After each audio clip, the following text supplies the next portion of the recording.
মাছ দেখছে কেউ কোনোদিন? এটা কি মাছ? এটা অনেক স্বাদের মাছ। আজকে প্রচন্ড রোদ উঠছে, খালের পানি অনেক গরম হয়েছে, যাইতেছি মাছ ধরতে, দেখি পানি গরম হলে অনেক মাছ পাওয়া যায়। তো আজকে কি মাছ পাবো জানি না, তো অলরেডি আমি ঠেলা জাল দিয়ে কিছু মাছ ধরছি। বাবা ছেলে একসাথে যাইতেছি, এই যে আমার ছেলে ছেলে দেখেন।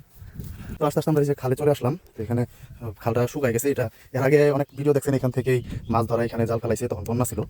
তো বন্যা গেছে পরে প্রায় 15-20 দিন হয়ে গেছে, পানি নাই। পানি কি গরম, গরম পানিতে মাছ উঠে অনেক। দেখা যাক, এই যে এখানে কেউই মাছ মারতেছে না, যদিও দেখি আমি মাছ ধরতে পারি কিনা। মাছ ওঠার কথা আজকে, যেহেতু পানি অনেক গরম হয়েছে। এই সেই আমার জাল, আমি এই জাল দিয়ে মাছ ধরি, আমার জাল এখানেই বান্ধা থাকে। তো এখন আমি ফেলাম, দেখি মাছ পাই কিনা।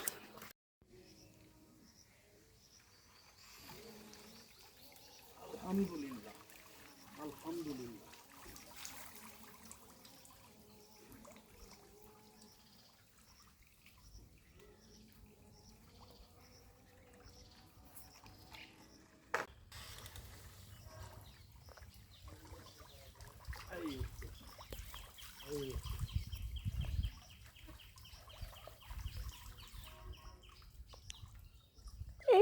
এই যে মাছ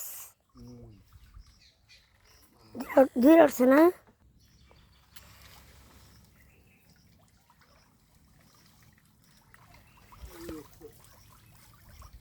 তো বন্ধুরা, আমরা এভাবেই মাছ ধরে থাকি। যদিও এখন একটু শুকনো মৌসুম, মাছ খুব কম ধরা পড়ে, তারপরেও যা পেয়েছি আলহামদুলিল্লাহ। আর আপনারা কারা কারা মাছ ধরতে ভালোবাসেন কমেন্ট করে জানাতে পারেন। আর আমাদের ভিডিওগুলো ভালো লাগলে লাইক করে পেজটা ফলো করে রাখবেন।